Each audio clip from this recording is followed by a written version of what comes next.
बड़ी अजीब बात है, जब कुछ देश भारत के दुश्मन देशों की मदद करते हैं, उन्हें हथियार एक्सपोर्ट करते हैं, कश्मीर मुद्दे पर भारत की आलोचना करते हैं, तो वो काम उन्हें एकदम सही लगता है। लेकिन जब भारत इनके दुश्मन देशों की मदद करने का ऐलान करता है, इनके दुश्मन देशों के साथ अपने रिश्ते बेहतर बनाता है, तो उन्हें ऐसी मिर्ची लगती है मानो भारत ने इनके खिलाफ जंग छेड़ दी हो। जी हाँ, बात तुर्की की हो रही है, जो इस वक्त भारत को लेकर जुलूस निकाल रहा है, क्योंकि भारत ने तुर्की के सबसे बड़े दुश्मन यानी साइप्रस के साथ कुछ ऐसे समझौते साइन किए हैं जो तुर्की को सोने नहीं दे रहे।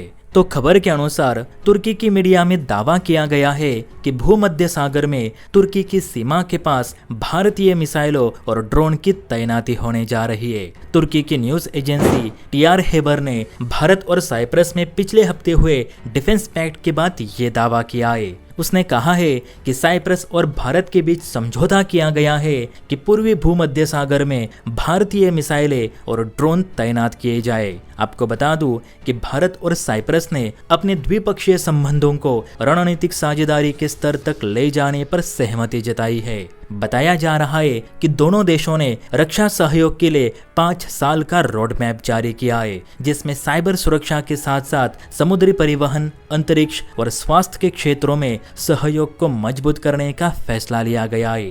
ये फैसले शुक्रवार को राजधानी में प्रधानमंत्री नरेंद्र मोदी और साइप्रस के राष्ट्रपति निकोस क्रिस्टोडोलाइड्स के बीच हुई मुलाकात के दौरान लिए गए। अब तुर्की की मीडिया इन समझौतों को तुर्की के खिलाफ बता रही है। बताया जा रहा है कि भारत और साइप्रस ने कुल 6 समझौतों पर हस्ताक्षर किए। इनमें आतंकवाद रोधी उपायों पर एक संयुक्त कार्य समूह गठित करने, राजनयिक प्रशिक्षण, इनोवेशन और टेक्नोलॉजी, खोज और बचाव कार्यों में आधिकारिक कोऑर्डिनेशन और सहयोग स्थापित करने और हायर एजुकेशन जैसे समझौते शामिल है। लेकिन सबसे गौर करने वाली बात है डिफेंस डील। जी हाँ, एक्सपर्ट्स का मानना है कि दोनों देशों ने खुलकर डिफेंस समझौते की बात की है। दरअसल साइप्रस को भारत से ब्रह्मोस जैसी मिसाइल्स चाहिए ताकि भूमध्य सागर में तुर्की की दादागिरी को खत्म की जा सके।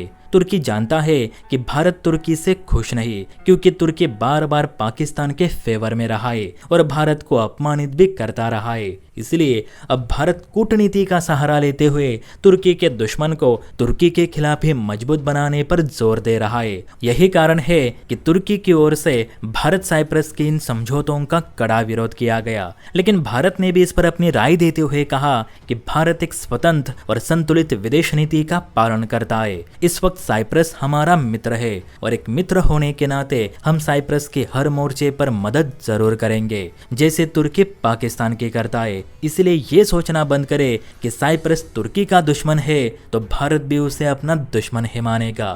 खैर, भारत की स्टेटमेंट से क्लियर हो चुका है कि भारत अब साइप्रस को जल्द अपने हथियार बेच सकता है, जो आगे जाकर भूमध्य सागर में तुर्की का घमंड उतार देंगे। अब इस पर आपकी क्या राय है? क्या तुर्की का अहंकार तोड़ने के लिए हमें साइप्रस को हथियार देने चाहिए या नहीं? कमेंट जरूर करें।